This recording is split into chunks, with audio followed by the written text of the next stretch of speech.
Berlin calling, Superbooth 21. Here's Tom, Synth Anatomy, with George from UDO. How are you? Hi Tom, yeah, very well, thanks. Obviously, lot to do, lots of travel. We're not used to it, going to shows. It's a bit of a new thing. Obviously, Superbooth was home edition last year, so this time we're here, different setting. We're in a bungalow.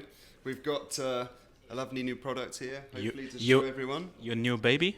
It's my new baby. Yeah, I've given birth to this one very recently. It was very painful because it's quite angular. So since January it was a lot. It was quiet. You made a lot of I think manufacturing the Super 6. Yes, yeah. We've been making the Super 6. We've been continuously improving the Super 6 and working hard at that. And at the same time, we're sort of showing we're cooking. Yeah, but I think we're sort of reaffirming our dedication to the Super 6 product to sort of bring out its sister baby here. It's a sort of very nice, very much built in the same vein, a kind of solid, robustly constructed quality instrument. He crashed my intro with his baby. Oh dear, yeah, well, it kind of needs to be sort of the star of this little show. Let's talk about it. Yeah, sure. Is it the Super 6 or is it something different? No, it's a Super 6, so it's a 12-voice analog hybrid polyphonic synthesizer. It has all of the same lovely kind of sound, the lovely immediacy that you get from the Super 6. And we've tried to make something that isn't just an instrument, a Super 6 with a keyboard hacked off. This is hopefully your readers. Readers? Do you say readers? Probably. Readers, yeah. I think they're readers. Followers. Yeah, followers. Hopefully your followers can see that. Or viewers, yeah. It's a lot of thought has gone into the design of this. We've wanted to bring something to people that, don't necessarily have space for a keyboard or they don't want a keyboard. Really something that doesn't compromise on the solidity and the nice sound and the ease of use of the Super 6. But yeah, it's basically a Super 6 in a super compact, ergonomic sort of chassis, basically. It can be rack mountable, it can be mounted, I don't know if you can see behind you, but we've got it on Visa stands for really kind of flexible mounting. And Mr. Hartmann designed it again? Yes, so behind this again, we've worked with a lot of sort of established people, Axel Hartmann and of course Sound Semiconductor in the United States helping us out with the integrated circuits. Very much the sound engine is there, the same as the Super 6, and yeah, this is an Axel Hartmann and George Hearn design for sure. But yeah, it's hopefully you can see that it's really a lovely thing in its own right. You said now before as well, so I'm getting tired arms. we talked before, and you said the interface is different. It's I think even more hands-on compared to this one. It's even more hands-on because the knobs are more layered together. Yeah. Yeah, well, I mean, obviously, you have to make some adjustments. I think the only adjustment we've made to the front panel gear here is that the slider travel has been reduced to 30. But actually, they're exactly the same controls. The same real sort of reassuring kind of heavy motions. The sliders are custom. We've had custom-made sliders with very large physical bodies underneath to really minimize the amount of movement and give you the sort of best kind of precision. We've tried to make something that, can last, that you can buy it and you can sort of keep it and it will sort of, look good and feel good and play good in many years to come. And so if there's now a reader or a viewer or follower out there want to buy a Super 6, a can design beside the desktop and the keyboard version, what he missed only in this one is the keyboard, right? Or is something... Obviously, this is a lot more compact. You have a lot less space between the controls. I mean, this is necessary for the ergonomics of it. I think myself personally, the keyboards are nice if you can accommodate a keyboard instrument. But this one is just so practical, and already taking it around to a trade show, you can put it in your hand luggage in a flight case. And for me now, if I was sort of traveling, I was making music, or I had a sort of smaller studio, or I was working in different places, this would be what I'd take, for sure. If I checked this one, I saw it comes in my head. Is it possible to work as an expander, Yes, or it is is. it a voice expander? So what you'll be able to do is you'll be able to effectively take the MIDI output from your Super 6, much like we're doing here, and it can expand your voices to 24 voices.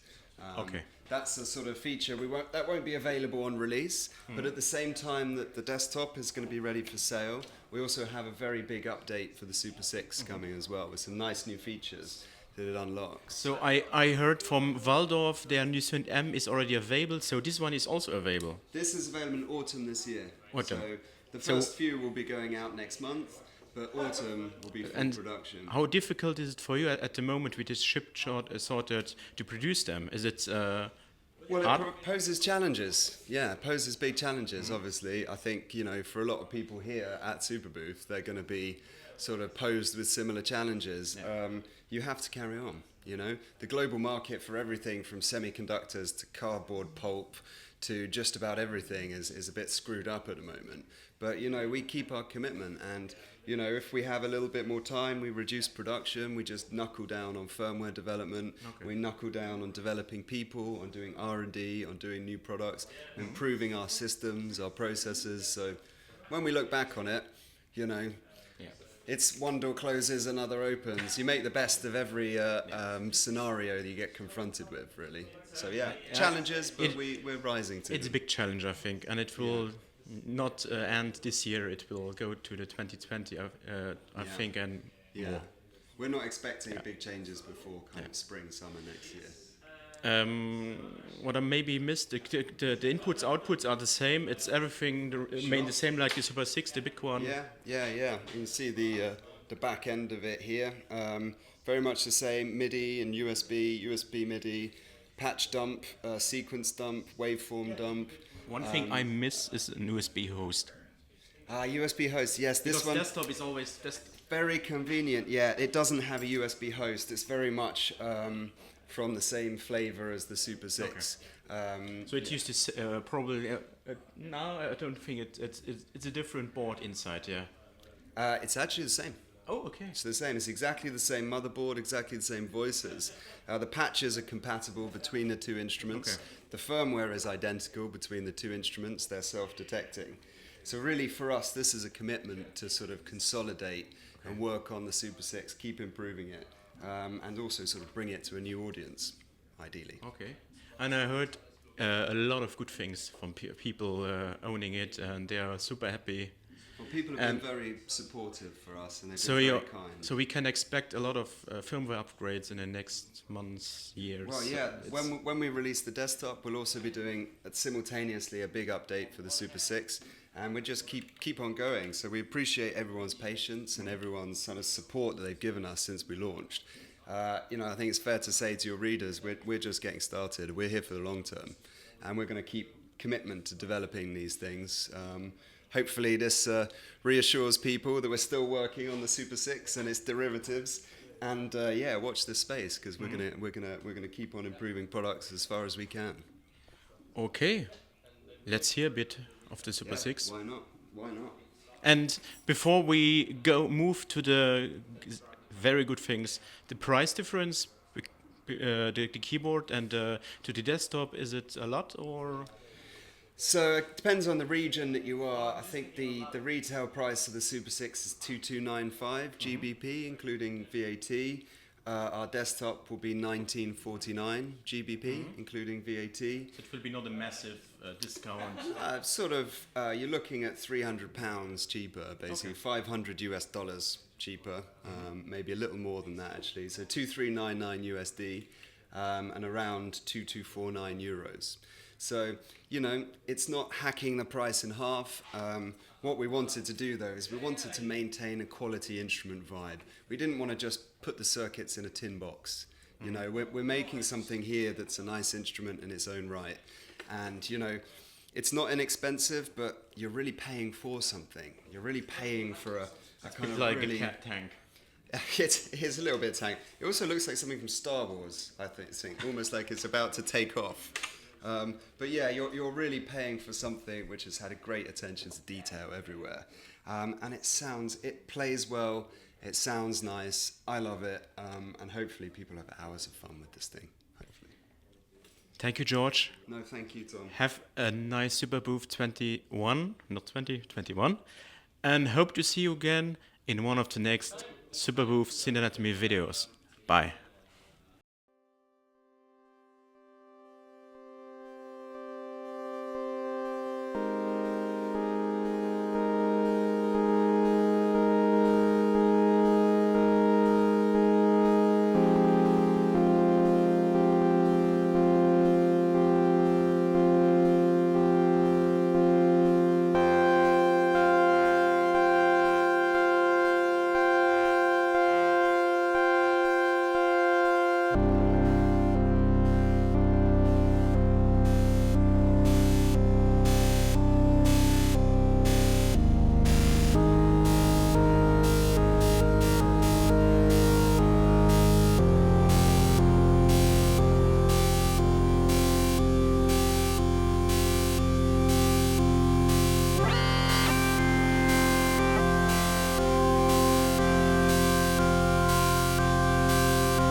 you.